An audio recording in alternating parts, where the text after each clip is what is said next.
Hello and welcome to episode 155 of Glitch Report. My name is GnittWitt. Thank you so much for stopping by, saying hi, kicking with me today on the stream of dreams, the show of shows, and everything in between. You can find everything that I do over at my Linktree, linktree.com/GnittWitt. If you find yourself curious about the YouTube channel or the TikTok or the Threads or Instagram, whatever it is, it's there for you. It ain't pretty, but it's there. Thank you so much for joining me on the show today. There is so much news to talk about. It's really hard to wrap my mind around it. And one of the funny things is, I go through the news stories, and for a little inside baseball, I guess, into how this works, what I do is I open up a new Google Docs window every week for the show. I then copy the headline and like the kind of little like sentence underneath that headline, just so that I know kind of what it is I'm talking about, and then I will copy the link to that article from there. And it was funny going through the podcast topics for this week.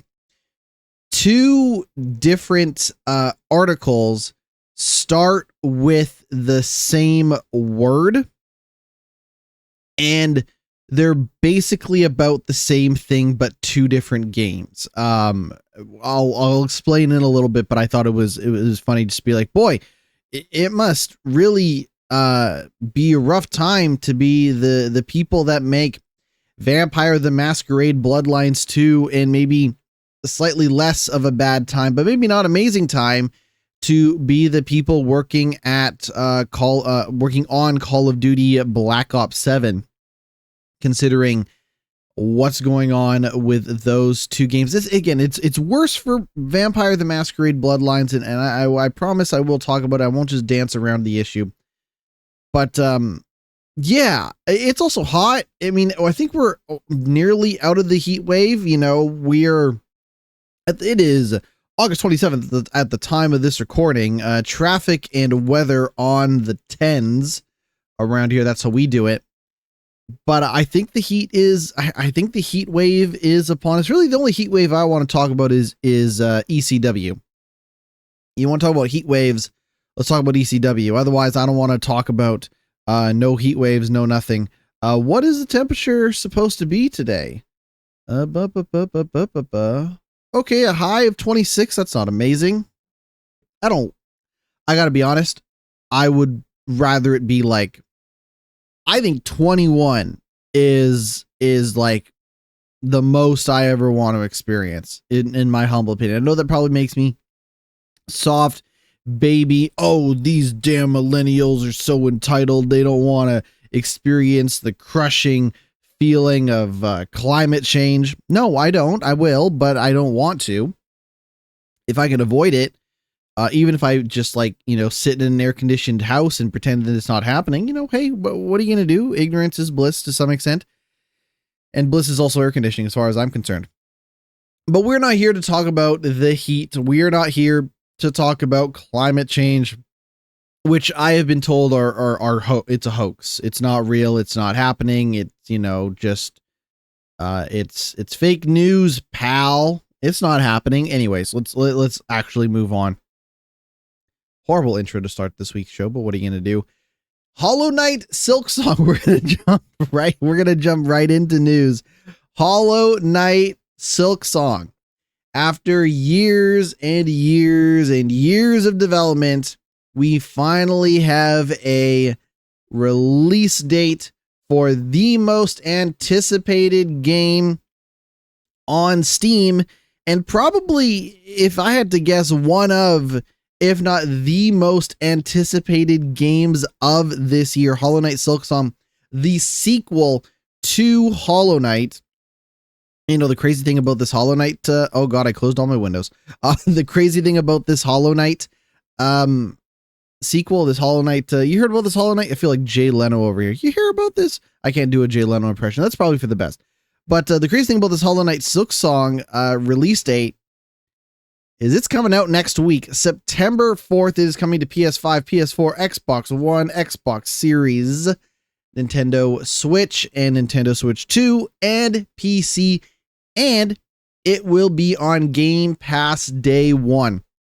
That is September 4th for Hollow Knight. Now, you might be thinking, well, why is this the top headline? Because Hollow Knight is an incredibly popular game. And Silksong was originally announced back in 2019. That is how long this game has been in development for in some way, shape, or form.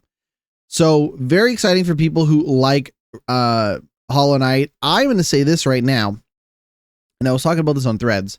So Hollow Knight, I would describe Hollow Knight as a Metroidvania. It is a 2D side-scrolling action-adventure game with an emphasis on exploration and stuff like that, as well as combat and platforming, jumping, and some puzzles and stuff like that.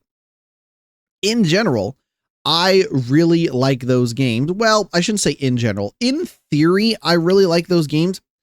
It turns out in practice, maybe not so much, because when I think about some of my favorite Metroidvania games, those games are Castlevania Symphony of the Night, Bloodstained Ritual of the Night, and then I have to get into like the 3D ones. Like I'll say this, I would consider Batman Arkham Asylum and to an extent Arkham City to be like 3D versions of that. The Tomb Raider games kind of have that as well. This idea of like, here, let me give you a better example of like what a Metroidvania kind of means. A Metroidvania is when you're exploring a part of the environment, whether it be in a 2D game or a 3D game, and you walk past some area and you're like, oh, weird, I can't access this area yet. I don't have the item or ability or upgrade or whatever to access this part of the world, which may be part of the story, it may be side content, it may be whatever. And then like 3 hours later, you have the thing that allows you to like, oh, Batman has the thing, like the explosive gel that you get in Batman Arkham Asylum, right? You can't access some of the walls, the like broken down walls in Arkham Asylum until you get the gel, and then you get it and you can explore. And same thing with Castlevania Symphony of the Night. Oh, like mist can pass through here, and then you unlock mist, and then you go whoosh, and that's how woo. Oh god, a little loopy today. You mist through the environment, and then you can access secret areas and further the story and all that stuff. That all being said, as much as I do not love Hollow Knight specifically, I do not love its difficulty, and I do not love its map system. I am more than willing to give this game a shot when it comes out next week. So we're not going to be able to talk about it next week unless embargoes for reviews are up. So I'm hoping that we can at least share reviews of what critics think of the game, but the game's not actually out until Thursday the 4th. So Thursday the 4th be with you. This was going to be the biggest headline, but like I said, I think there is too much damn excitement over that Hollow Knight game to not make that the number one news story. This news story, however, is pretty freaking crazy if you ask me. This is a report stating that Nintendo is not giving developers the hardware needed to make Switch 2 games. I'll say that one more time. Reportedly, Nintendo is not giving developers the tools and resources they need to make Switch 2 games. Now, what I mean by that is something called a dev kit. Now, if you're not familiar with what a dev kit is, a dev kit is basically like a reference. It's a machine. It's a console that is basically like a reference point for the Switch. So you may not necessarily be playing like complete Switch games on this dev kit. Instead, you would be using that Switch console or Switch 2 console in this case to basically run, say, your in development version of Hogwarts Legacy. I don't know why I picked Hogwarts Legacy. Cyberpunk. Fuck Hogwarts Legacy. you would use that as your reference point for like, okay, here is our version of Cyberpunk running on Nintendo Switch 2 hardware that Nintendo has given us. You might license it, you might buy it, you might whatever, but you still have this thing that you use as a reference point for the console that you're eventually going to put the game on, right? So I'm CD Projekt Red. I'm working on Cyberpunk 2077 for the Switch 2. I have a Switch 2 dev kit that basically says this is how we expect the game to run, to perform, and stuff like that. We can also test for bugs and do stuff like that on these types of specific Switch 2 machines that are called dev kits. So the problem right now is that Switch 2 development kits are incredibly scarce. This is the kind of story going around right now. I am getting this from Video Games Chronicles, as always. Shout out to Video Games Chronicles. Chris Scullion on the beat here saying, developers are still struggling to get hold of Nintendo Switch 2 development kits after the console's launch, according to new reports. In the latest edition of Digital Foundry's DF Direct Weekly podcast, hosts John Lineman and Oliver McKenzie reported that they had been told by numerous developers that they were still unable to get a hold of development kits to make Switch 2 games. According to Lineman, some developers were instead being told to make games for the original Switch for now, instead of specifically working on Switch 2 only titles. So the idea being that, well, the Switch 2 is backwards compatible with Switch 1, so just make your game for Switch 1 and then dump it to Switch 2, and there might not even be that big of a difference between the Switch 1 version and the Switch 2 version of the game, but hey, at least you were able to get it out on both consoles, even though you didn't get a dev kit to work on the proper Switch 2 version. Continuing on, saying there's been a lot of talk about this lately, that Nintendo seems to be almost discouraging Switch 2 development to some degree. Lyman said, I've spoken with plenty, I hope I'm saying his name correctly, as always. Quote, I've spoken with plenty of developers where they were told that their game, they should just ship it on Switch 1 and rely on backwards compatibility. There's a lot of developers that are unable to get Switch 2 dev kits. We talked to a lot of devs at Gamescom this year, and so many of them said the same thing. They want to ship on Switch 2. They would love to do Switch 2 versions. They just can't get the hardware. It's really difficult right now. McKenzie, the other host, noted that Nintendo's decision to send development kits to some studios but not others didn't appear to always make sense in his opinion, citing indie title Chillin' by the Fire, which was published by Oink Games and makes use of the Switch 2 camera as one of the more unusual examples of a smaller studio being able to get a kit ahead of more established developers. Mackenzie said, I think they should get more dev kits out there. I don't really know what Nintendo's mindset was with these sets of decisions. So I don't really understand the strategy because, like you said, even now, developers are struggling to get systems. And I know that some months ago when they were hearing things through the grapevine and talking to people, there were some weird exclusions with some big developers struggling to get kits for games.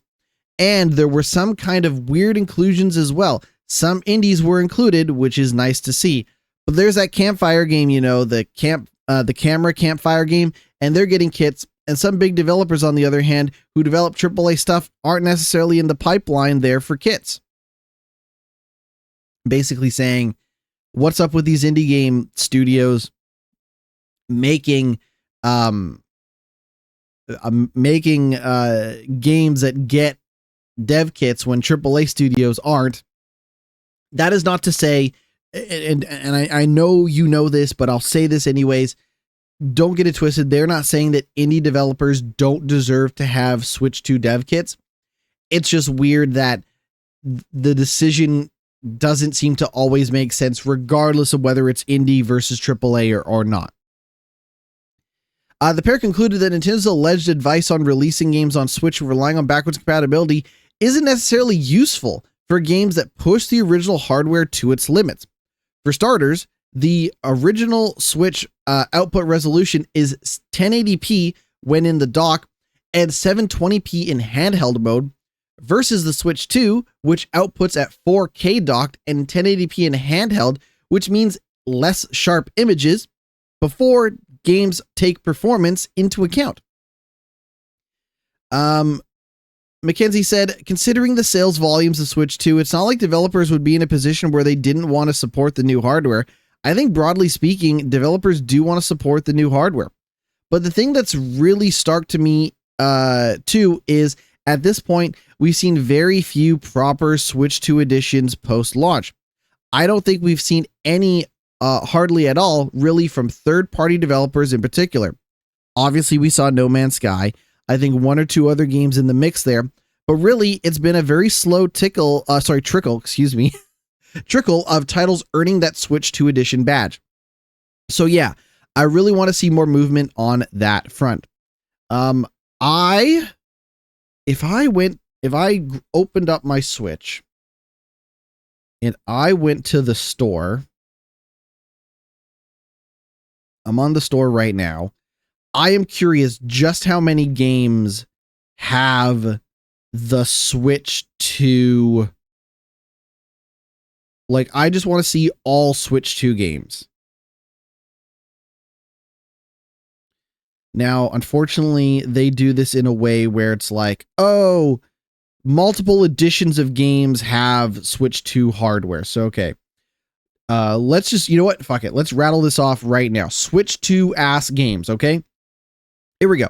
Donkey Kong Bonanza, Story of Seasons, Kirby and the Forgotten Kingdom, Super Mario Party Jamboree, Hogwarts Legacy, Mario Kart World, Madden 26, Cyberpunk 2077, Fantasy Life, Zelda Breath of the Wild, Zelda Tears of the Kingdom, Street Fighter 6, Split Fiction, Deltarune, Dragon Drive, WWE 2K25, Guardians of Azuma, Bravely Default, No Man's Sky, Yakuza 0, Welcome Tour, Fast Fusion, Tony Hawk's Pro Skater 3+4, Kunitsugami, Path of the Goddess, Hitman, World of Assassination, what is this? Romancing Saga 2, Wild Hearts, Suikoden, Survival Kids, Civilization 7, Sonic X Shadows, Handy Hockey, Ridge Racer, what the fuck is this? No Sleep for Kaname Date, Puyo Puyo Tetris 2S,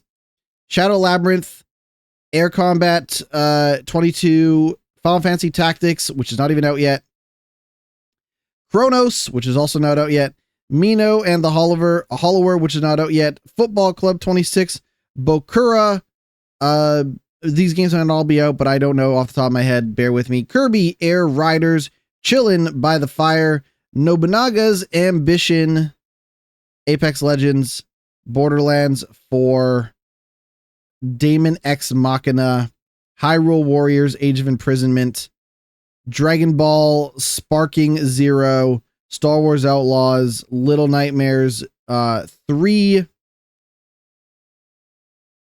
Fortnite, what is this? Raidou Remastered, God help me in these pronunciations, Persona 3, what the fuck is this game called? Dear Me, I Was? What the hell kind of game is this? A game called Dear Me, I Was. Pac-Man World 2 Repack, Indiana Jones, Plants vs. Zombies, Disgaea 7, Aquajet, the Adventures of Elliot game, Pokemon Legends ZA, Tamagotchi Plaza. I hope I've got all of them. Anyways, again, not all games that are currently out on the Switch 2, but that is almost besides the point. Not a lot of games. Not a lot of games, and it seems like not a lot of games on the horizon. I gotta be honest, had I known that Nintendo was going to say, hey man, just make a Switch 1 version and then put it on the Switch 2, I think I would have been less interested in buying a Switch 2. Now, in fairness, I have plenty of Switch 1 games to keep me going for a while, and there are some other Switch games that I kind of have my interest in picking up eventually over time. Anyways, I find it to be a really, really strange decision. I'm wondering if Nintendo is just so paranoid and worried about tariffs and fees and all of that stuff that they don't want to put up the money to get hardware for these other developers if they're not going to make it worth their while. However, I will say that Chillin' by the Fire game that is going to use the Nintendo Switch 2 camera does not necessarily seem like it's going to set the world on fire, no pun intended. But if Nintendo thinks, oh, well, this is going to use the camera, isn't that exciting? Like, we knew when Nintendo announced the other Switch 2 features, like the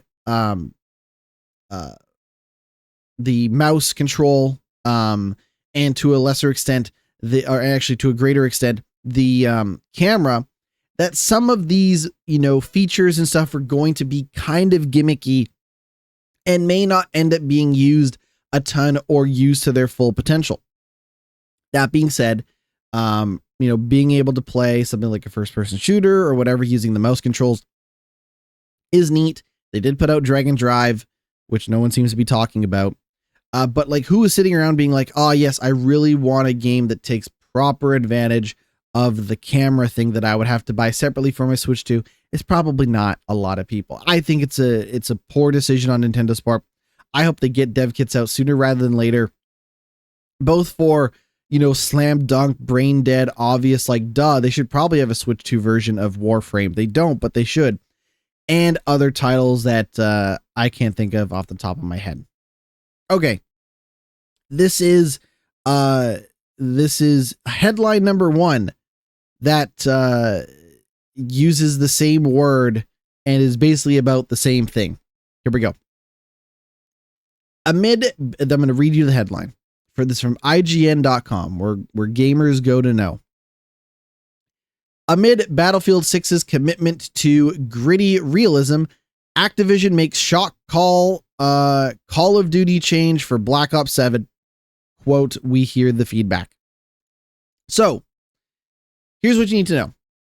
Is that Battlefield 6 is poised to be one of the hotter games of 2025. And while I think Black Ops 7 is going to do fine, and will probably sell more copies than Battlefield 6, Battlefield 6 has a lot going for it at the moment. People were really, really happy about the open beta that they ran and for Battlefield 6 and all this stuff.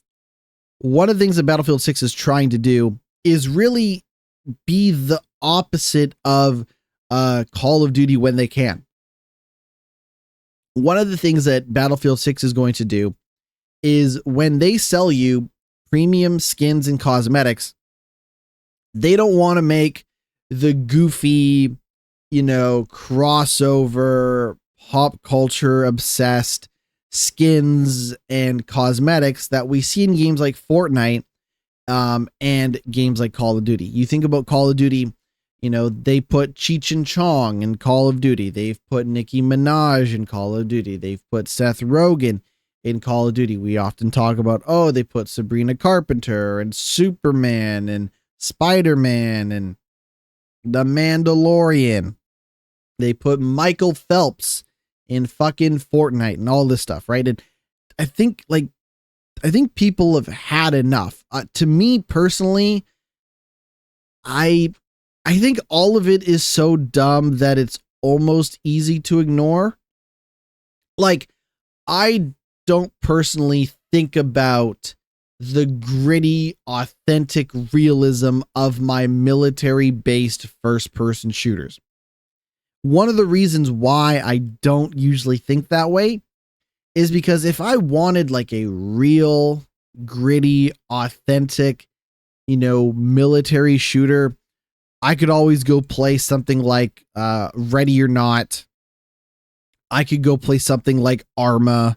Like, there are so many of those types of games already out there that are very focused on, the authentic flavor of the militarized world that we live in. That's my humble opinion anyways, right?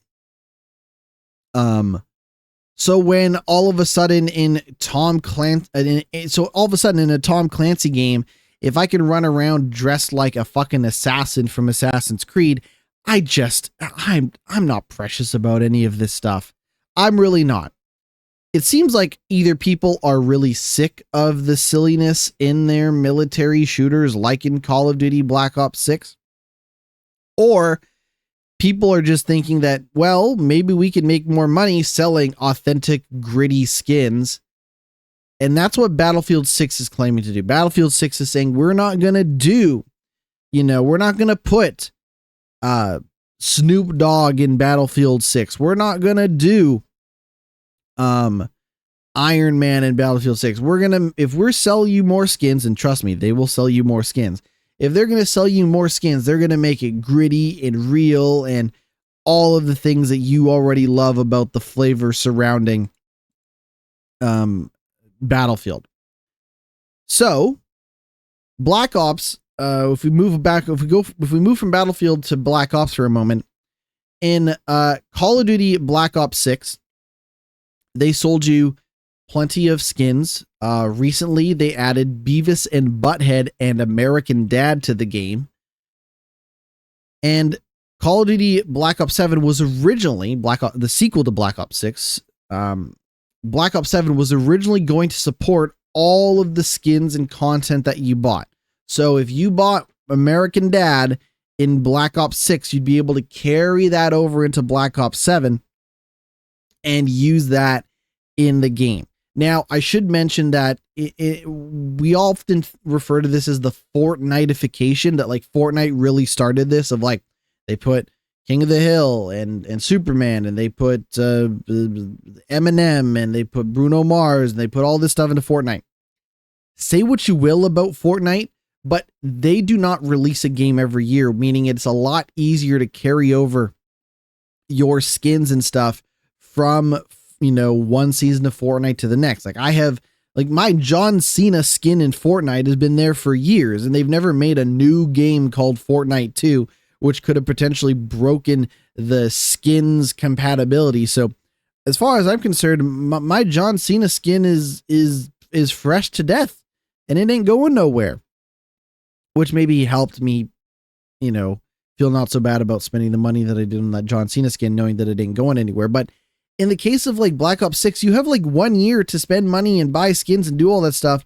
And then maybe the game the year later is going to carry stuff over, or maybe it won't. In the case of Black Ops 7, it has been confirmed that they're going to go and break compatibility with skins. They have decided that your skins will not carry over into Black Ops 7. And that is because they also want to make a grounded and gritty experience. So no more American Dad, no more Beavis and Butthead, no Seth Rogen, no Fallout. In Black Ops 7, they are going to go back and make a grounded experience. They put out a statement. Let's hear what they had to say. Quote, "We know there's been a lot of conversation recently about the identity of Call of Duty. Some of you have said we've drifted from what made Call of Duty unique in the first place: immersive, intense, visceral, and in many ways, grounded. That feedback hits home, and we take it seriously. We hear you. Throughout development, Treyarch and Raven's North Star has been to deliver a spiritual successor to Black Ops 2 while taking some big swings.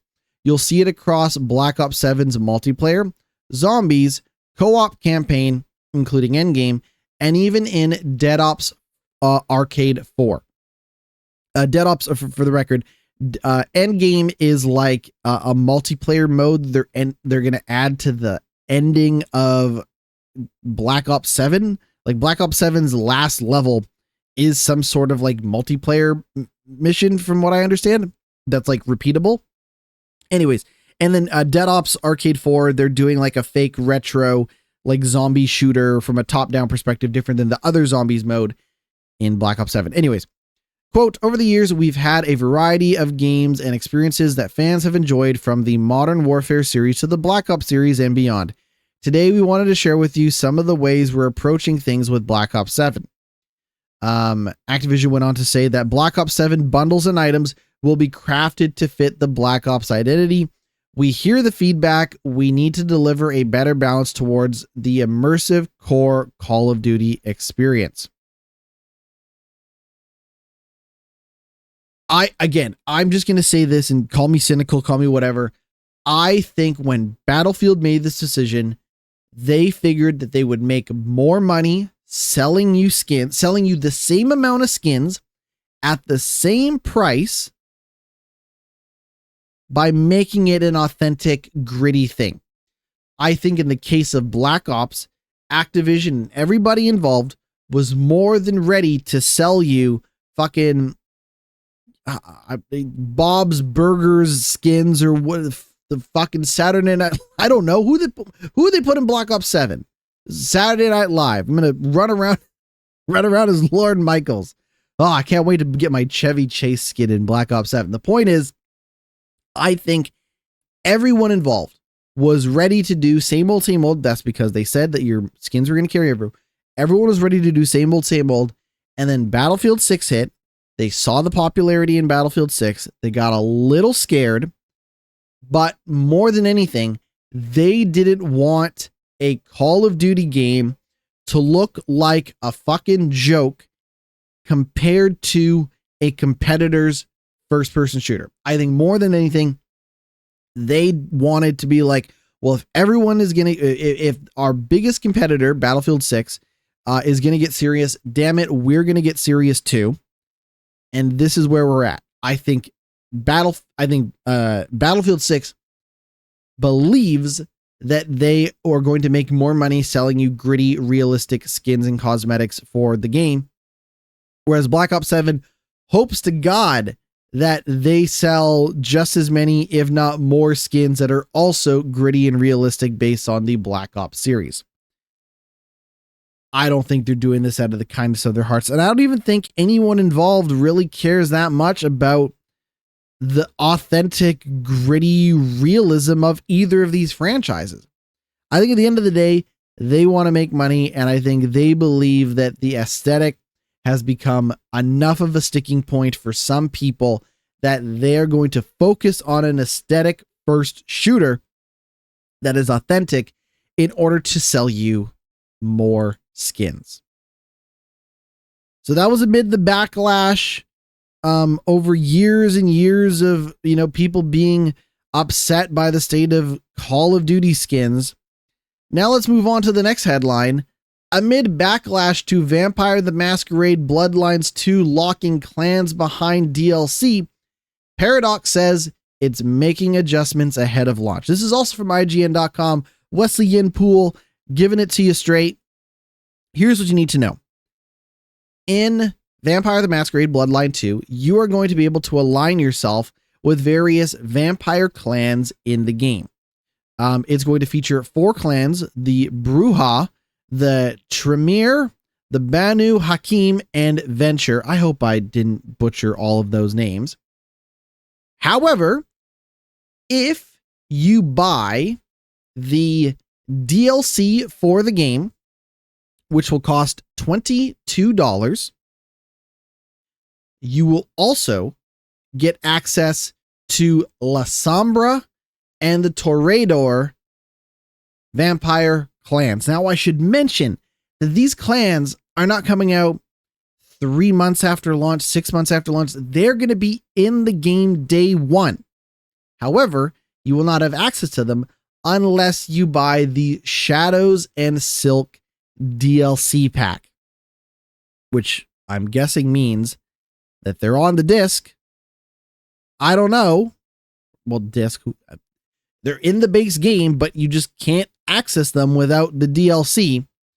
Now, I should mention that the standard edition of the game is going to be $60 US. The premium edition will be $90 US. If you buy the standard edition and then want the DLC, it's going to cost you $22. I will say this right out of the gate. I think this is gross. I think this is gross for a couple of reasons. One, I believed that we were past having day one DLC that you had to buy even if you got the game at launch. I thought we were past that. I thought that was like some Xbox 360, era stuff of like, oh, you didn't get the premium edition of the game. Like I thought it was just like the premium edition was just going to give you stuff that came out later, not stuff that was already included.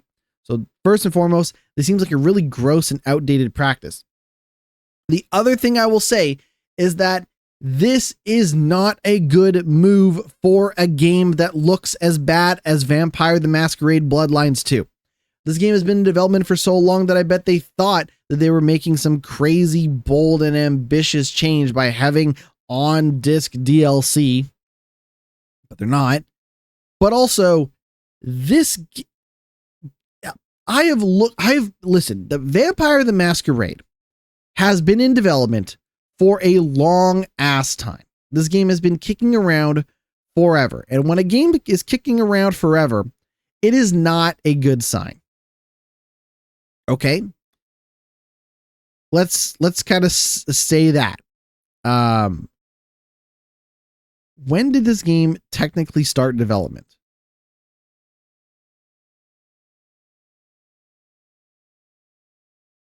This game has been kicking around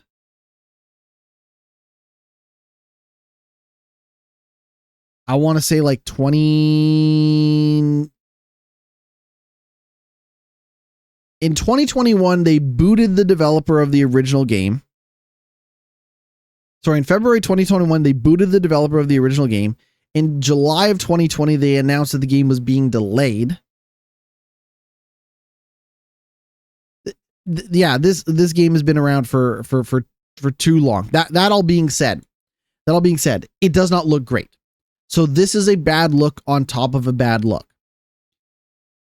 I hope that whatever change they make is them saying, yeah, you're right, we can't do this, so we're not going to do this, but we don't really have a confirmation just yet. But it's not, I think it's gross. I really do. There is, they kind of went on to say like, oh, Paradox, the publisher, said this was a business-informed decision. That's what they said. A business-informed decision. However, Paradox community developer Debbie Ella addressed the game's community with the following message. We are listening to your feedback about the La Sombra and Toredo clan access, and we're making adjustments ahead of launch to reflect this. We'll share more information about what this means as soon as possible. The game's out October 21st. I don't really have much else to go off of at the moment. I need to probably look at more previews. They haven't actually made any change. They just said, oh, there's going to be a Twitch thing happening tomorrow, and I'm assuming that's where they're going to announce it, but it doesn't taste good no matter how you approach it. Let's move on. The folks over at IllFonic, you may know IllFonic as the people who made Friday the 13th, the game. Well, they are going to be making, I should also, to give them credit, they've also made Killer Clowns from Outer Space, the game, and Predator Hunting Grounds. Now, the folks at IllFonic are back, and they're making a game called Halloween. However, it will be a multiplayer game that has a single player mode. We don't have a lot of details as to what the single player mode is going to be. My understanding is that the single player mode is going to be something that kind of prepares people for the multiplayer. It may not be like a full-on story mode.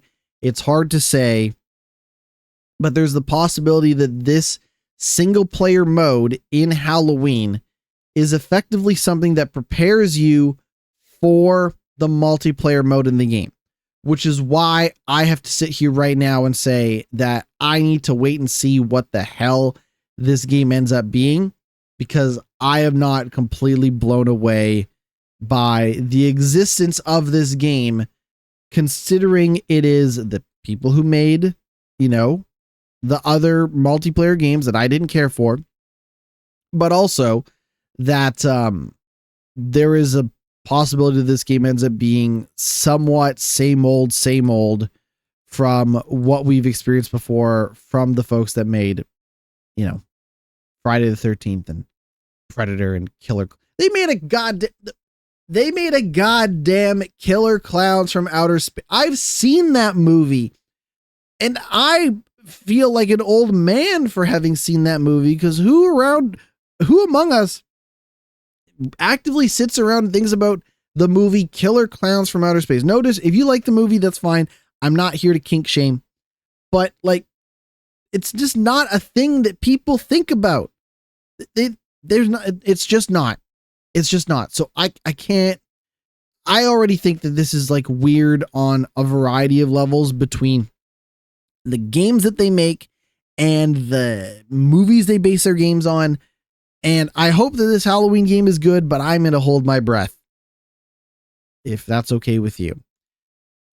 Bungie CEO Pete Parsons is leaving after nearly a decade. Justin Truman will be taking over as the new CEO for Bungie. After more than 2 decades of helping build this incredible studio, establishing the Bungie Foundation, and growing inspiring communities around our work, I have decided to pass the torch, Pete Parsons wrote in a message announcing his departure. This journey has been an honor of a lifetime. I am deeply proud of the worlds we've built together and the millions of players who called them home, and most of all, I am privileged by the opportunity to work alongside the incredible minds at Bungie. Justin Truman, the studio's chief development officer, will take his place. Pete Parsons, old Stinky Pete, originally joined Bungie in 2002, working as an executive producer on Halo 2 and Halo 3. He would ascend to his current role as CEO in 2016.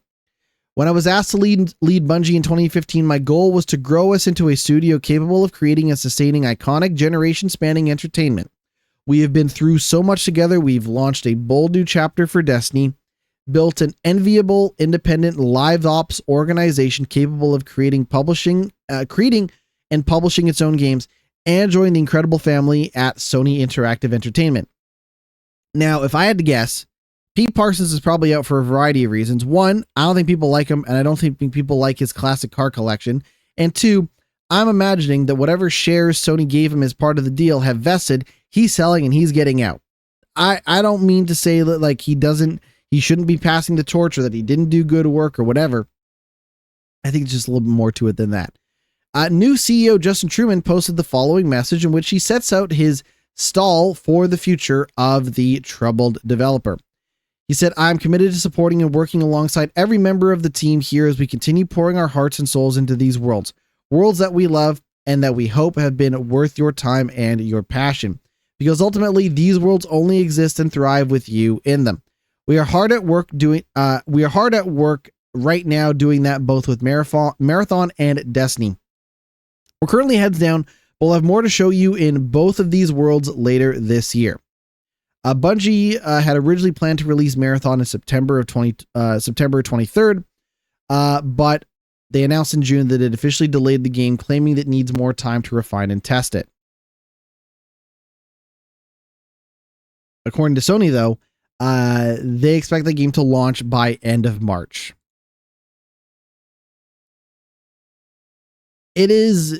I can't imagine. I wish Jason Schreier would write a book on Bungie, because I would love to know just how things are going or how they've been going. I can't imagine how hard it is to work at Bungie right now. I really can't. It doesn't sound easy. Destiny is not what it's been. There are a bunch of guys that I work with that at one point were very passionate Destiny people, and this was the year that they kind of got off the Destiny train. At least that's what it seems like. Maybe there's still like one or two people in that group kind of grinding it out and stuff like that. Again, for me, I got out with Lightfall. After Lightfall, I was like, you know what? This is not for me. I'm done. And I also just didn't want to support a developer that treated its, staff the way that Bungie has treated its staff over the years. I was not happy about that. But it seems like, the Cinderella is unable to find her glass slipper.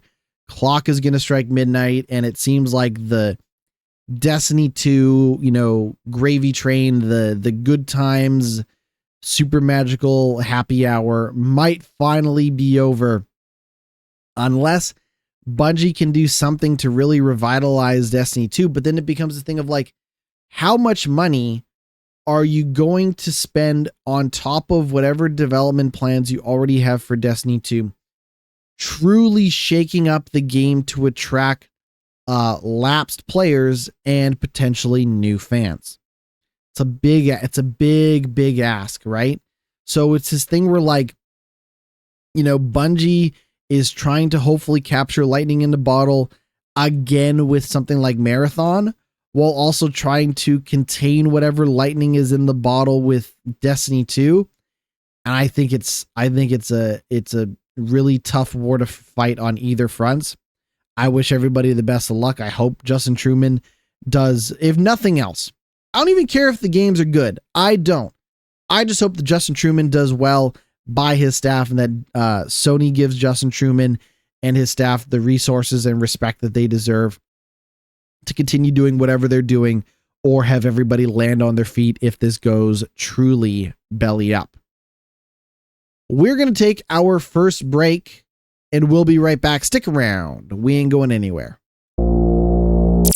Welcome back to the podcast. Breaking news for Starfield. Whatever. Maybe I'll go back to Starfield and give it another chance. Here's what you need to know.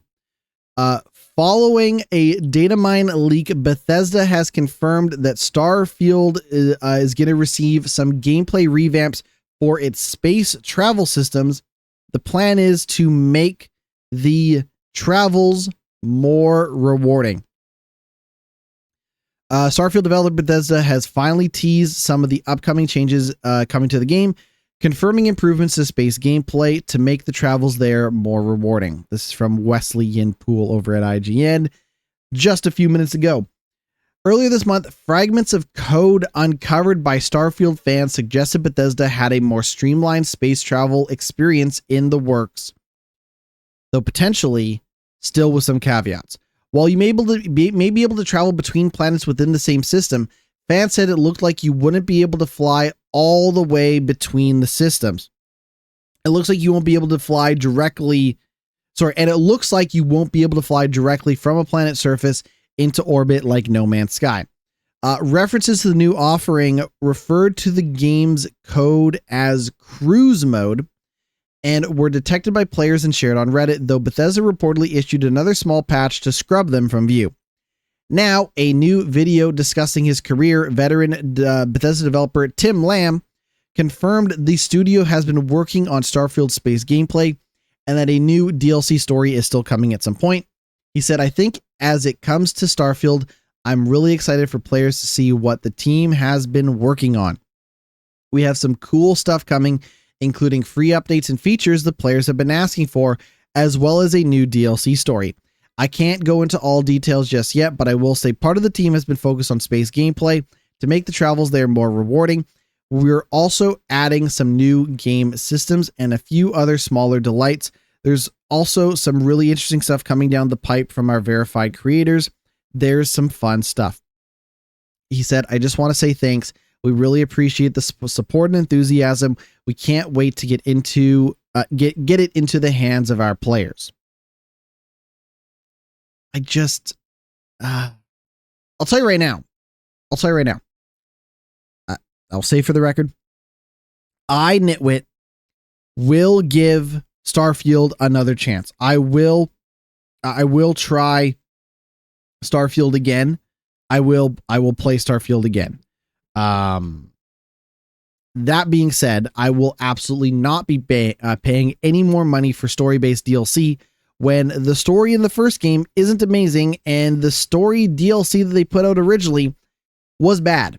So you'll have to forgive me if I don't want to put any more money into Starfield.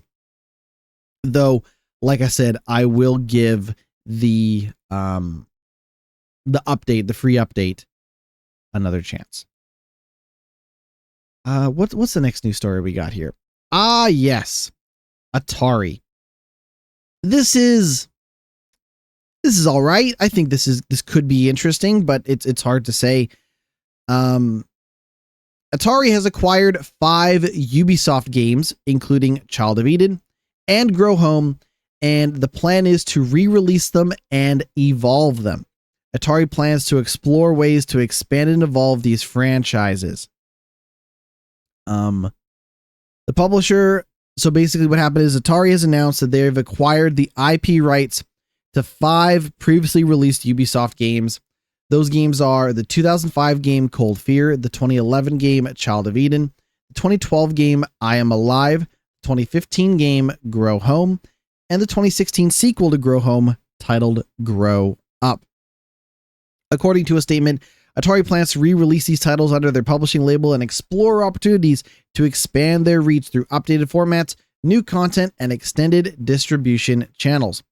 Atari CEO and chairman Wade Rosen said Ubisoft and Atari both have a legacy of crafting worlds that players can fall in love with, games that resonate with generations of players not just for how they played, but for how they made us feel. We're excited to reintroduce these titles while also exploring ways to expand and evolve these franchises. Now, let's break it down a little bit. Cold Fear was a survival horror game released on PS2, Xbox, and PC in 2005, and it was developed by Alone in the Dark, the new Nightmare studio, Darkworks. The game stars U.S. Coast Guard Tom Hansen as he discovers the crew of a Russian whaling ship has turned into zombies. Child of Eden was a rhythm-based rail shooter directed by Tetsuya Mizuguchi, who worked on Rez, Luminous, and Tetris Effect. This was released on Xbox 360 and PS3 in 2011. The game focused on motion controls, but you could use a standard controller too.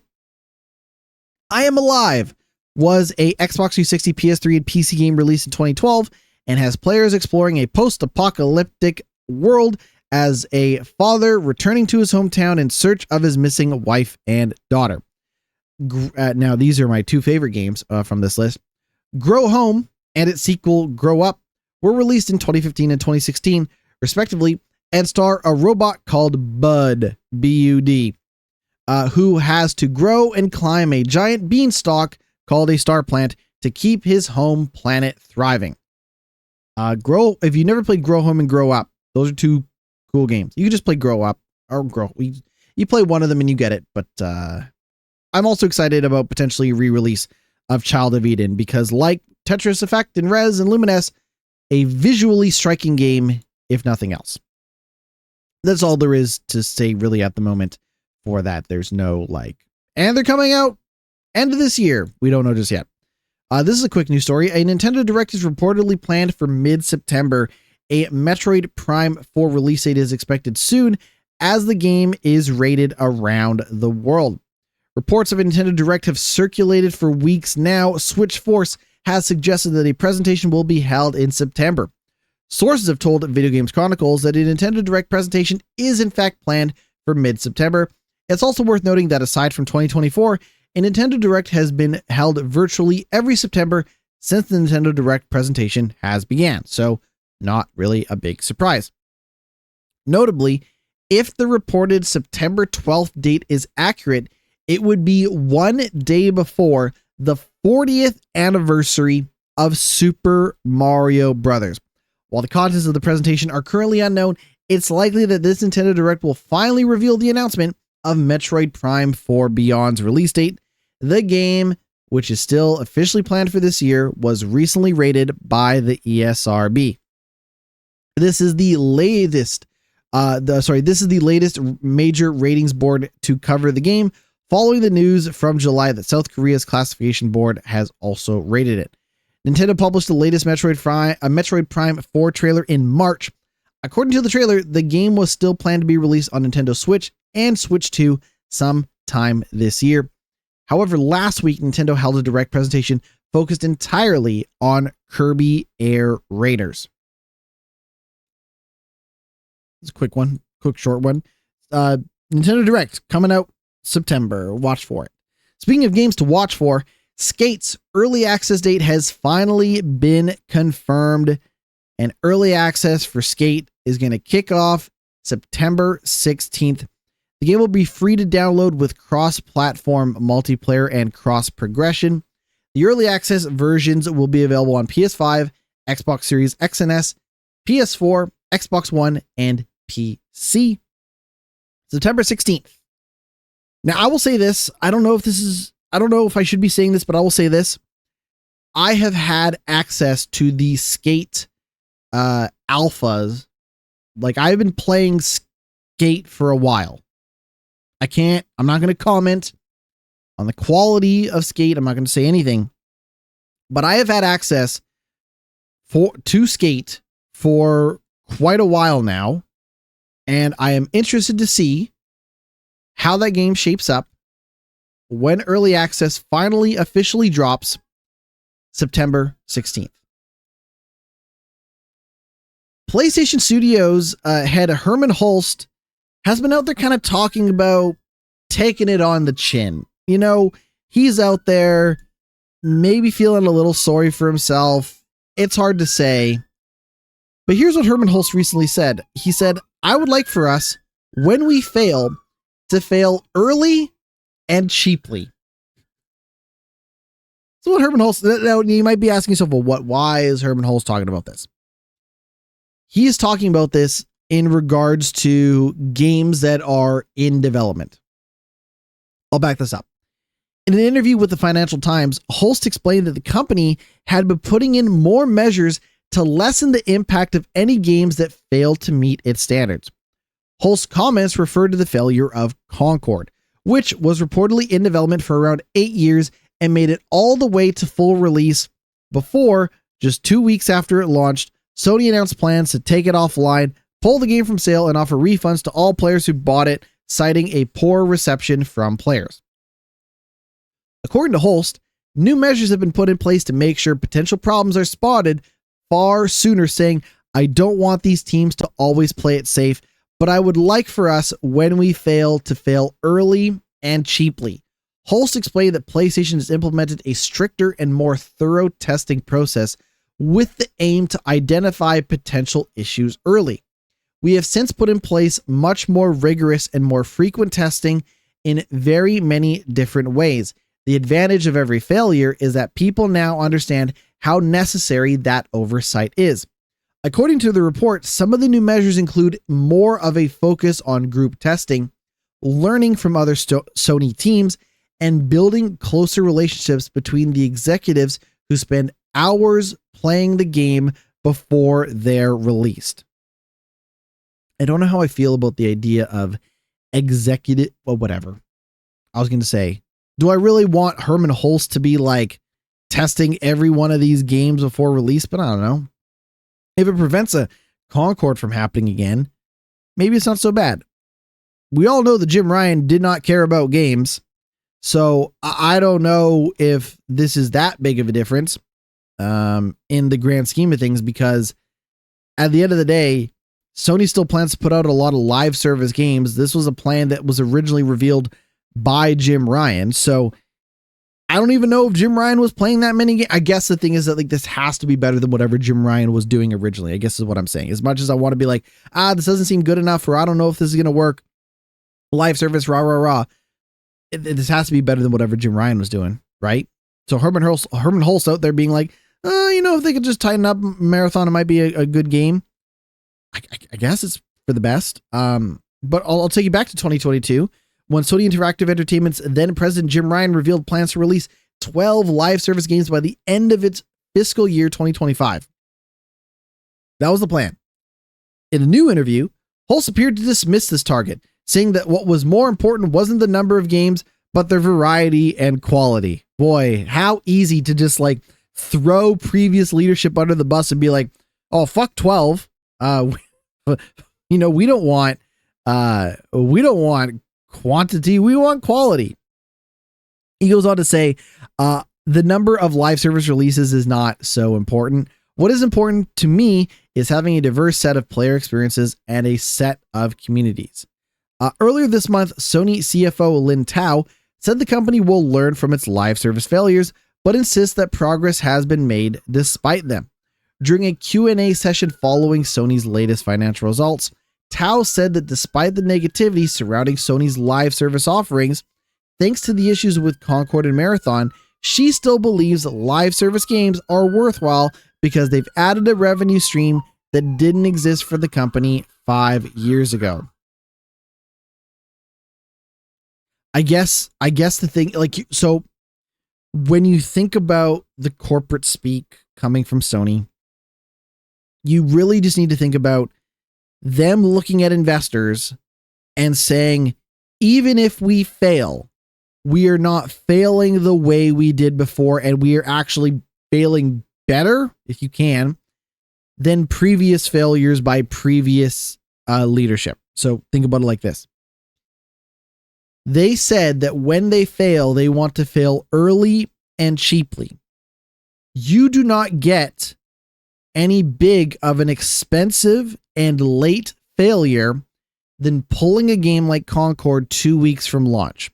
So I'm not saying Sony would do this, but let's say Sony decides to kill Marathon.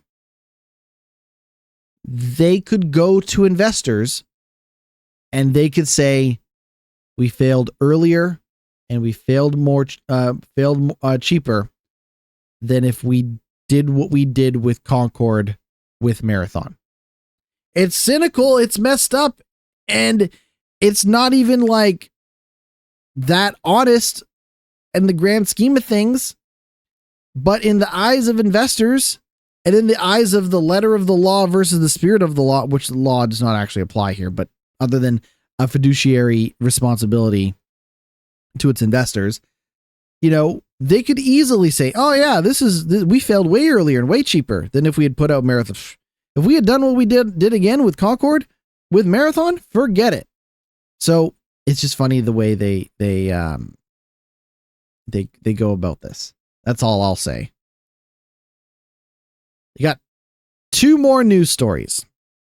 This is a quick one. The setting for the next Forza Horizon game has seemingly been leaked via a car company, and that setting is supposed to be Japan.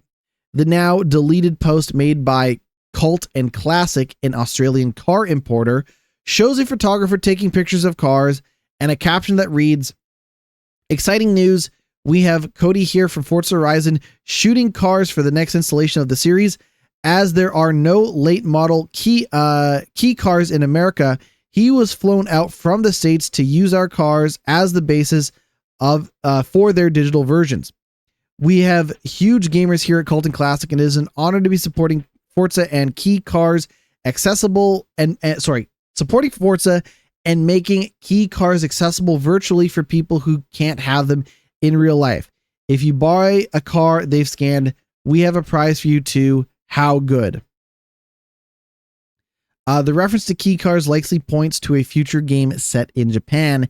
A key car is a category of car native to Japan, which is the smallest expressway legal motor vehicle. So basically, key cars are very, very tiny expressway legal motor vehicles in Japan. These cars are typically used by laborers or farmers. Virtually all key cars have been produced in Japan, meaning that it's extremely likely that if the cars are being scanned in detail, it's for use in a title set in Japan. I think Japan is a fabulous setting. I'm all for it. You think about Japanese car culture, you think about, the road system, the highways, all the stuff that you think about in Japan. Yes, you can think about Tokyo Drift and all of that stuff as well. I think Japan's a great place for a setting for a Forza Horizon. So I'm very, very excited to see how that shapes up when it eventually comes out. Final news story. Oh boy. Final news story. Okay, here we go. Remember when we talked about Acclaim coming back and Jeff Jarrett being involved and all of the things that make a Acclaim revival seem silly? Well, we have a little bit more details to go off of. The iconic game publisher Acclaim marks its return with a showcase next month. Now, in a message posted on the Resurrected Publisher's Twitter account, it has been announced that a showcase will take place September 10th at 11:30 PST. That's it. I mean, we could go on and on about, oh, they made Terminator 2 and Alien 3 and Turok Dinosaur Hunter and South Park and the home versions of Mortal Kombat and NBA Jam and WWF games. Acclaim can't make any of those anymore because they can't make any of these games anymore because these are all licensed games. And who's going to license out Bart versus the Space Mutant to Acclaim? They don't own it. Disney's probably not going to pick up the phone. But hey, if you were excited about the future of Acclaim, and I know I am, you'll be able to find out more September 10th. All right. Our final break. When we come back, we're going to talk about the games that I have been playing. Stick around. We will be right back. Welcome back to the podcast for the final segment where we talk about the games that I have been playing. I am getting very close to finishing Marvel's Spider-Man 2 on the PC. I just loaded up my game to see where I'm at, and I am about 62% done the game now. I imagine that when they take into account the percentage of the game that is left, they are also referring to a lot of the side content that is completed as well. So there is a chance that this time next week when we talk on the podcast, I will be done Marvel's Spider-Man 2. That's the plan anyways. Being asked in chat by Crypto Op. I hope I pronounced that right. Crypto Op being asked if Spider-Man 2 is well optimized on PC. So I don't know if I actually shared kind of the experience of playing Spider-Man 2 on PC. I will say this. I played I played Spider-Man Miles Morales on PC, and I thought that game looked great and it ran pretty well.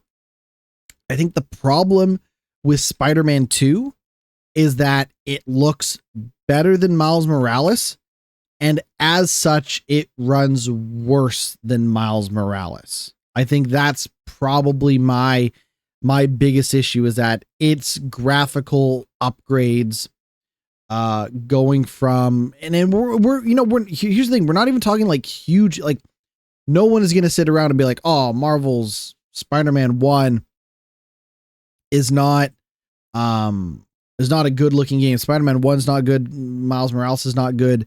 I think no one's going to sneeze at the quality of those games. Crypto 2 Op saying that Spider-Man 2 is a stuttery mess on PC. I don't have any so first thing I did is I made sure I didn't have any ray tracing on.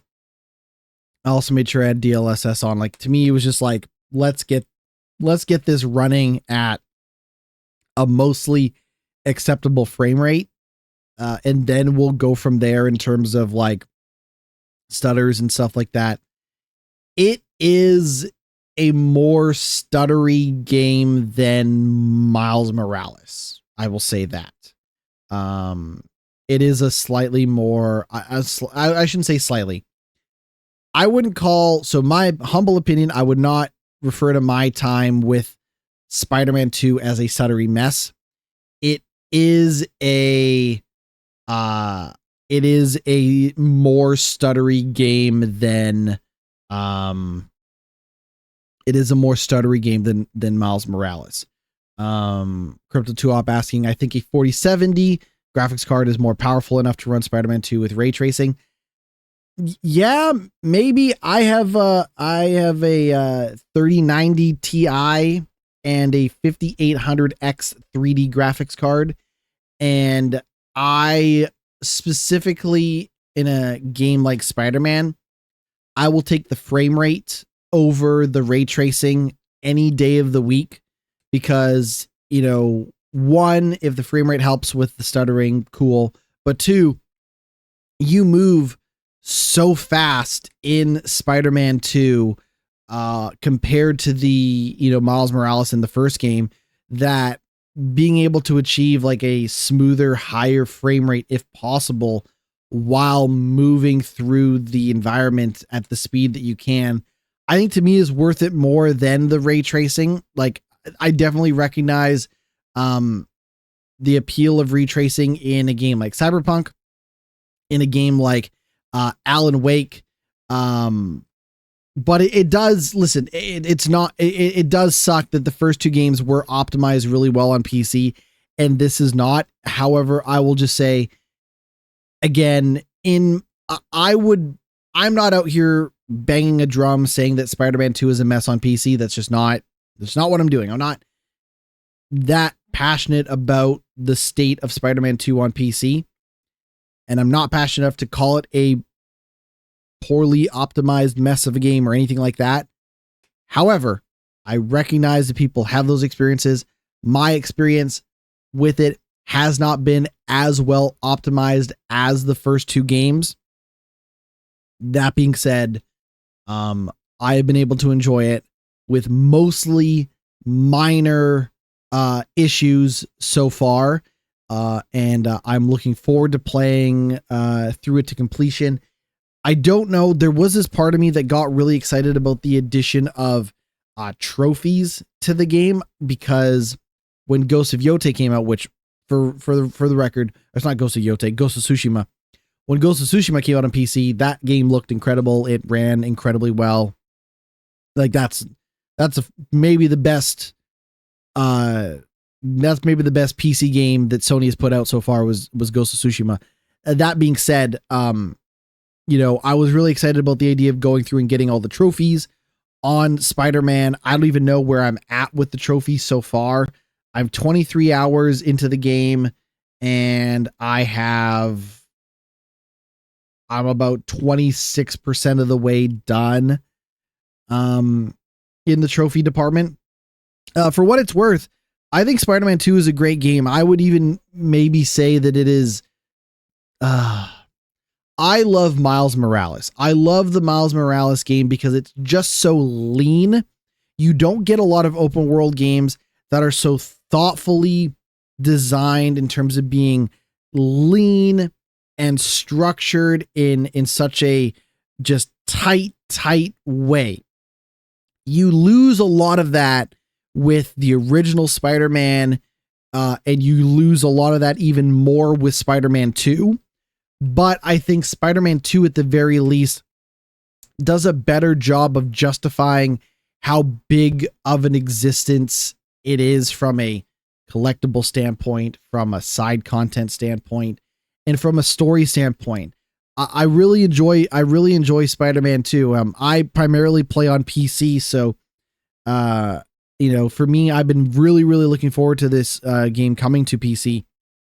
And I would say, for what it's worth, like, Spider-Man 2 is one of my favorite games that I've played so far this year. Optimization aside and all of that stuff. Really enjoying it. Like, when I think about what Sony does best, it's making these big blockbuster single player experiences that I'm not saying nobody can touch, but not a lot of other developers can do what Sony does when they make a single player cinematic action adventure game. Even if I don't love all of the Sony, you know, games, you know, they are still second to none in a lot of aspects.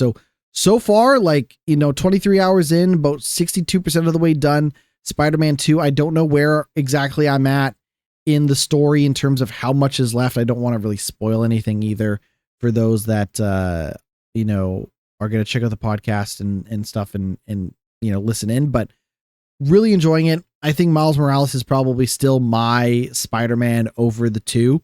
There are some reasons why you might prefer Miles over Peter in the story, again, without spoiling anything too much. Like Peter just has Peter has some things going on in Spider-Man 2.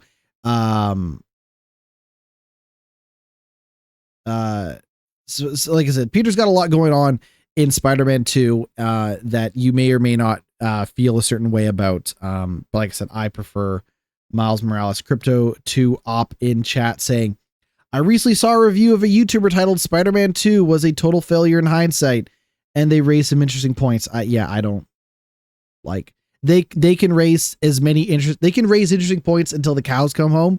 I don't think Spider-Man 2 was a total failure. I'm not done the game yet, for what it's worth. I'm not done. So they can raise as many interesting points as they want. I don't think it's a total failure. I don't even think it's a slight. I think that game is a success. Like, and people might say, oh, well, it didn't sell, or maybe it was too expensive. Like I'm not an investor in Sony. I do not have any money tied to the company. I did not put it, like, all I did was give them money in exchange. Actually, I think a friend might have bought me this game. The point is that money was exchanged to get the game. And that is all I really need or want from my relationship with the people that made Spider-Man 2. Like, I hope they're treated well. I hope they're paid well. I hope the working conditions are good. But, to call the game a total failure, I don't know. That seems like the most YouTuber ass thing in the world to be like, I'm sure this YouTuber is going to go on to make a lot of angry videos about Star Wars when they are done. That being said, like I think Spider-Man 2 is a great game. I think if you're getting into Spider-Man games or whatever, you probably should still play the first one and then do Miles Morales and then do this one. I could maybe see an argument for skipping the first game and going straight to Miles Morales, but like I said, I mean, the reason why you would skip the first game is because you know that you are swinging around you're swinging around in New York for 3 video games, and if you don't like the idea of swinging through the same environment for 3 separate video games, I could maybe see a scenario where you're like, okay, I kind of know what Peter Parker's up to, whatever, and or you assume you know, but like I said, even Spider-Man 2, like, you know, does some cool things with changing what you know about some of the characters and some of the villains and flipping the script in a couple of different ways. Like, you know, I think all of these games are worth playing through and worth seeing, especially in a world where we don't get a lot of big budget superhero games anyways. Like, I don't know if I would put the Spider-Man games on the same pillar as a Batman Arkham Asylum, or maybe even an Arkham City to some extent. There's this part of me that wants to say that, oh, I think Marvel's Midnight Suns is at least a far more interesting game than the Spider-Man games are, but then we're just comparing apples to oranges just for the sake of comparing superhero games to superhero games. But the Spider-Man games are good and they're worth playing through. My biggest problem with the first Marvel Spider-Man game is that I think it doesn't just quite justify the length of its, you know, entire run, and it maybe runs out of steam a little bit towards the end. Those Mary Jane missions in the first game are not good. The times where you play as Mary Jane in Marvel Spider-Man 1 are not good. The times where you play as Mary Jane in Spider-Man 2, slightly better. Slightly better. Like, you know, they give you, it's almost like they knew that, like, you know, Mary Jane stealth, minor spoilers, but I guess they knew that the Mary Jane stealth missions in Spider-Man 1 were a pain in the ass. Well, pain in the ass is a strong word. They weren't great. I remember when I played the launch version of Star Wars Outlaws, and you have to play through some of the, you know, strict stealth missions in that game and being like, boy, this is almost worse than the Mary Jane missions in Marvel Spider-Man 1. But like I said, I think they're slightly better in Spider-Man 2. I also think from a story perspective, I think they do a better job of justifying why Mary Jane needs to be doing what she's doing and why you need to play as her. So I think in that sense, like Spider-Man 2 is like technically a better game than all of the other Spider-Man games. It is like as a complete package better than Spider-Man 1. But I think it's really tough to beat the tight and lean experience that is Miles Morales. So overall, still really enjoying Spider-Man 2. There is a good chance that this time next week on the podcast, I will be wrapping that game up. Probably not done all the trophies or, side content and all that stuff, but there's a good chance I wrap that story up this time next week. But it really depends on how much more time I put into Donkey Kong Bonanza. I am making my way through Donkey Kong Bonanza, looking at kind of like some walkthroughs and some guides, not because I need it, but because I have even less of an idea of where I'm at in Donkey Kong Bonanza. I would say I'm maybe 2/3, maybe halfway done that game. That game, even compared to Spider-Man 2, is rotten with side content and collectibles and all sorts of things.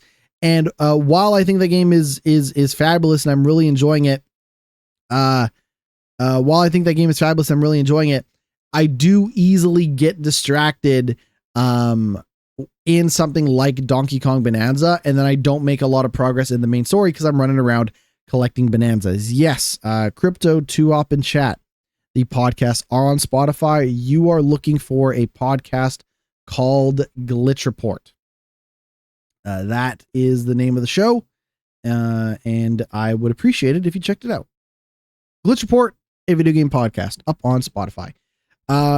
With Donkey Kong Bonanza, like I said, I just get very easily distracted, and I'm just like, running around looking for bananas, looking for fossils so that I can unlock the different cosmetics, so I can change the color of Donkey Kong's fur, or I can give Pauline a different outfit and do all of that stuff. So again, it's a scenario where like it might seem like I am not playing a lot of Donkey Kong Bonanza, and I'm not saying I'm putting like hours and hours into it every week, but I am playing Donkey Kong Bonanza. I just get distracted by just running around goofing off in that game and not making a lot of progress in the story. So, I don't know if we're going to be done Donkey Kong Bonanza this time next week either. In a perfect world, I'll tell you right now, as much as I'm not particularly excited to play Hollow Knight Silksong because I did not love that first game and I dropped it, it would be awesome to have both of these games, both games being Marvel Spider-Man 2 and Donkey Kong Bonanza, cleared so that I could start fresh with something else. Whether that be, replaying Gears of War as part of Gears of War Reloaded, or giving Hollow Knight Silksong a chance, or moving on to something else. I would really love to be done with both of these games, despite these two games being two of my favorite games that I have played so far in 2025. Like game of the year, this, that, whatever. Spider-Man 2 has been fantastic so far, for the most part, despite some technical issues, and Donkey Kong Bonanza has been fantastic for the most part, despite the fact that I get distracted and I just mess around in that game, for a couple of hours. And then I'm like, I didn't do any of the story stuff. But I would like to clear the slate as much as possible. There are, games that I'm looking forward to this year.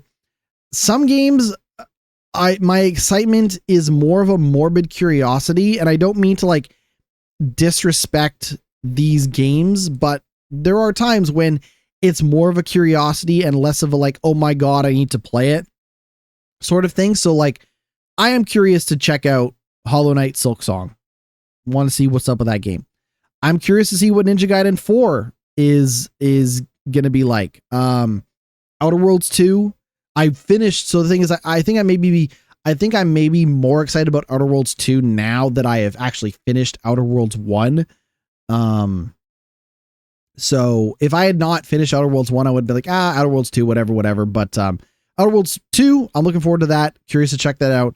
I am curious about Call of Duty Black Ops 7 as someone who really enjoyed Black Ops 6 last year. I thought the movement, I I think Metal Gear Solid Delta is out. Crypto 2 op in chat asking about Metal Gear Solid. I think Metal Gear Solid Delta 2 is, Metal Gear Solid Delta. Metal Gear Solid Delta, Metal Gear Delta. I don't know whatever is the Snake Eater. That game is out, I believe. But I'm curious to check out Hollow Knight Silksong, which is out next week.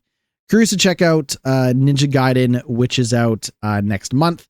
Outer Worlds 2 also out next month, and I should say next month is in October. Ninja Gaiden's out in October. Outer Worlds 2 out in October. Call of Duty Black Ops 7 out in November. Curious to check that out as well. Skate, I was saying earlier on the podcast, I have had access to that Skate early access for a long time now. And I'm not going to comment on the quality of that game. I probably signed an NDA. I probably shouldn't even say that I have access to that Skate early access. I don't know if I get in trouble. It was a good run. Nice knowing all of you. That being said, I am very curious to check out the not full version, the official early access version of Skate when that comes out in September. We just said it on the podcast and I've already forgotten. Was it September 16th? Is Skate. So look, there's a lot to be excited about. Like, don't get me wrong, there are a ton of games coming out this year that I'm excited about. September 16th for Skate. So there are a ton of games coming out that I'm really excited about. Actually, Crypto 2 Up last week, I think we ran down a list of games coming out later this year that I'm looking forward to, curious about.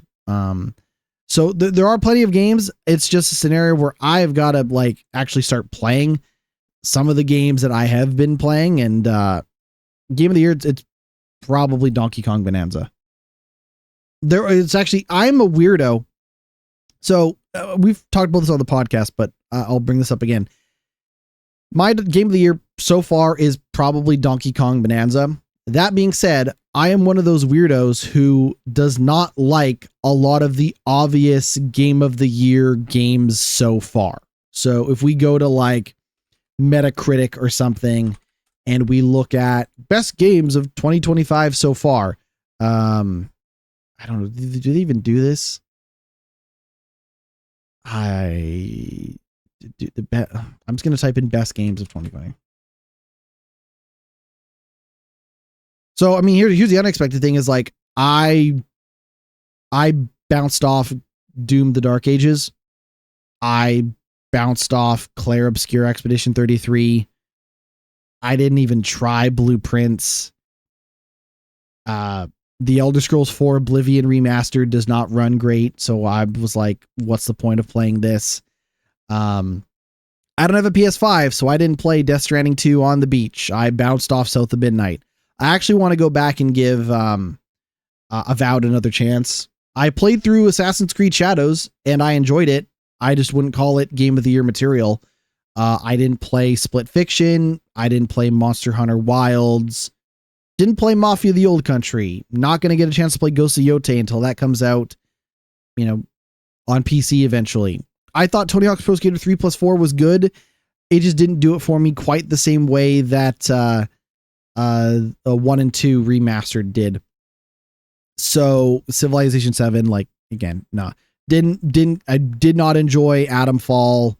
So it turns out that this is just a weird year for me where I have enjoyed less games. I've disliked more games than I've liked so far. And everyone's like, I know, everyone's like Claire Obscure. That's fine. People can like Claire Obscure. I'm not going to shit on people liking Claire Obscure, but I gave that game a good chance. I got to Act 2 or whatever, or Verso, all this stuff. Did not like it.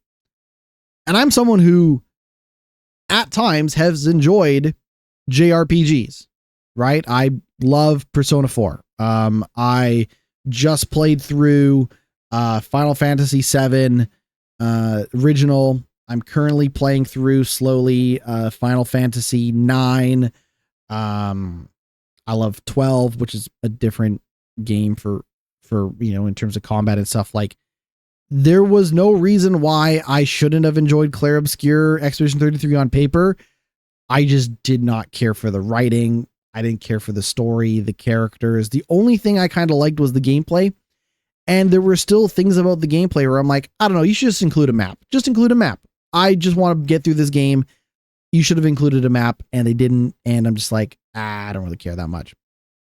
Elden Ring, Night Rain, in terms of other games that came out this year, like I didn't beat Elden Ring.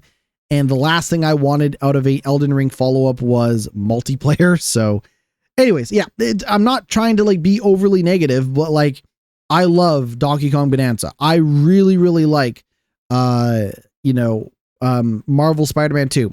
I enjoyed my time with Assassin's Creed Shadows for what it's worth. I'm willing to give Avowed another shot now that they've done a lot of their updates.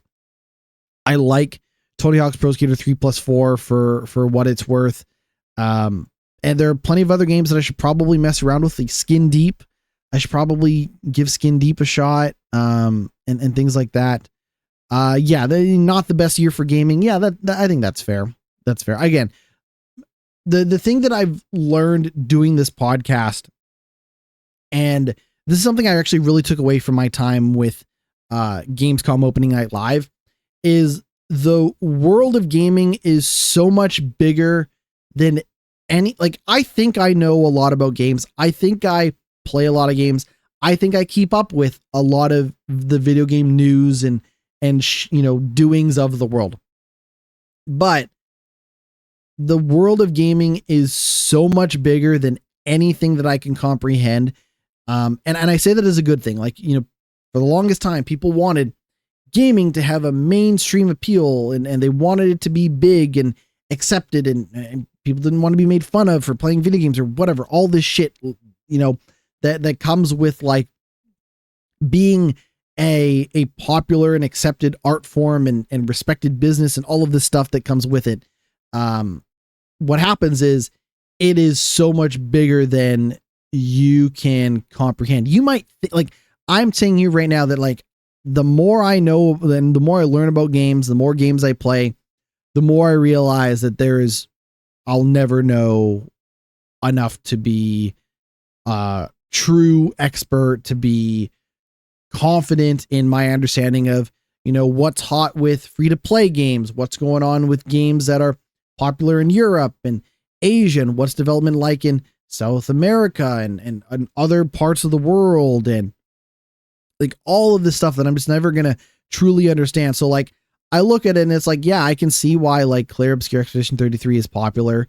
Why it's a game of the year, Kingdom Come Deliverance 2 and all of that stuff. Like I get it, but there's this part of me that's like, maybe I am just to some extent more upfront with acknowledging how niche my opinions and tastes may be in the broader context of gaming in general, right? Like I have, family members and friends that just love, certain types of games, and they'll listen to this podcast and then they'll just be like, oh yeah, but like still this is like the type of game that I like playing and all that stuff. There's nothing wrong with that. Now, I try to be someone who plays a lot of different games and messes around with a lot of different games, but the more I try to play a variety of games, the more I realize that, I maybe don't know a lot about what I'm talking about. In terms of indie games, there's a really, really cool indie game. I don't think it's out yet, called Ball Pit. Ball Pit is a really cool looking game. It demos out now. It's coming out in October of later this year. It's like a brick breaking survival roguelite. A lot of indie games tend to lean into like that roguelite sort of thing, and that's fine. But Ball Pit seems really, really neat from what I played. There's a demo of it on Steam right now. And also another game that I just started playing last night and I went to bed way too late because of it is a coin pushing game called Rackcoin. It is called Rackcoin Coin Pusher Roguelike. That game does not have a release date yet, but seems really, really neat. I can definitely I'm a sucker for coin pushers in general.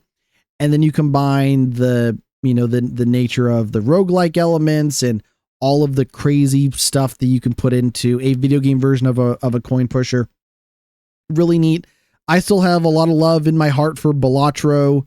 And when it comes to indie games, I know it's kind of a slightly different thing at this point. But like I said, I am curious to check out a Hollow Knight Silksong when that comes out. But I will say this, every time I come out of a showcase like Summer Game Fest or like Gamescom, you see a lot of the biggest AAA games, right? For the most part. And then I come out of those things being like, yeah, but what about the indie games that I missed? Like, what are the other indie games that I missed? So I must admit, I don't always do the best job of keeping up with indie games. I feel like I could definitely do a better job of that. But like I'm really curious to check out Baby Steps. I know they just pushed back the release date of Baby Steps because of Hollow Knight Silksong's. Baby Steps is now coming out September 23rd.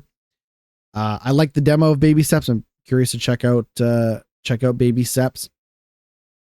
Arc Raiders, that's coming out later this year. I'm curious to check that out.